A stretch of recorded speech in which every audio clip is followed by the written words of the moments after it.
Well, I want to talk just for a couple of minutes about David because this is very important. I mean, obviously David's important. Um, you're going to be doing a Bible study on David, right? 2 Samuel chapter 7. And in that Bible study, you go through a normal personal Bible study thing, but the point of it is I want you to see the whole chapter, which is why I'm having you do a personal Bible study rather than just asking you questions. And the reason I want to do this is I want you to see how God brought this all together so that David becomes the ancestor of the Messiah. It's really important because you're going to notice as you go through here that there's eternal. It's an eternal kind of covenant. And I also want you to notice that it's not a two-way covenant, and that's unusual. We do have non-two-way covenants. God's covenant with Abraham is a one-way covenant. I don't know if you remember, but God came to Abraham and said that he was going to make his name great, and Abraham believed God when God said, that his descendants would be like the stars of the sky, and that all happened. But then there's another part of that. And the other part of it is that in all of that, when God has Abraham kill birds for sacrifice, and then he kills animals and cuts them in half, and he puts one half on one side and one half on the other side.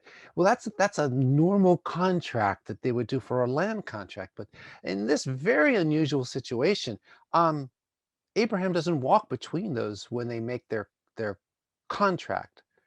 God does. There's a flaming torch, and there's a pot that has smoke coming out of it, and that goes in between. But Abraham doesn't do it. And that's because it's a one-way covenant. No matter what happens, God's going to make this work. He is going to make Abraham a great nation. It's going to happen. It's a guarantee. However, God makes a covenant with the people of Israel in the desert in the book of Exodus, and starts the preps for it in chapter 18 and then 19 and 20, and then all the way for the next several chapters. It's all about this covenant that God's making with the people of Israel. And then you'll notice that Deuteronomy also is that covenant. And then in the book of Joshua, when they invade the promised land, they kind of they finish that covenant as far as the final form of it. And the reason I'm telling you this is because that covenant is a two-way covenant. God is promising to do certain things, and he is expecting Israel to do certain things as well.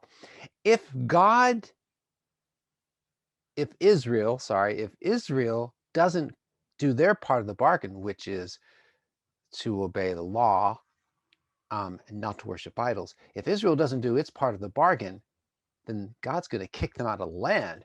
If Israel does its part of the bargain, then they can stay in the land and they can experience God's blessing. And obviously, that's a really good thing.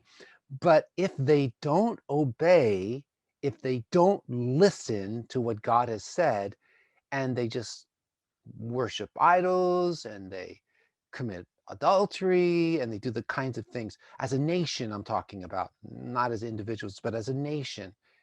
If they don't obey God as a nation, then they get kicked out of the country because all the blessings that God wants to give them, they're all in the country. That's a different course. But with David's covenant with God, God is the one that starts the covenant. David doesn't start it. God starts it. And secondly, God says, this is what I'm going to do.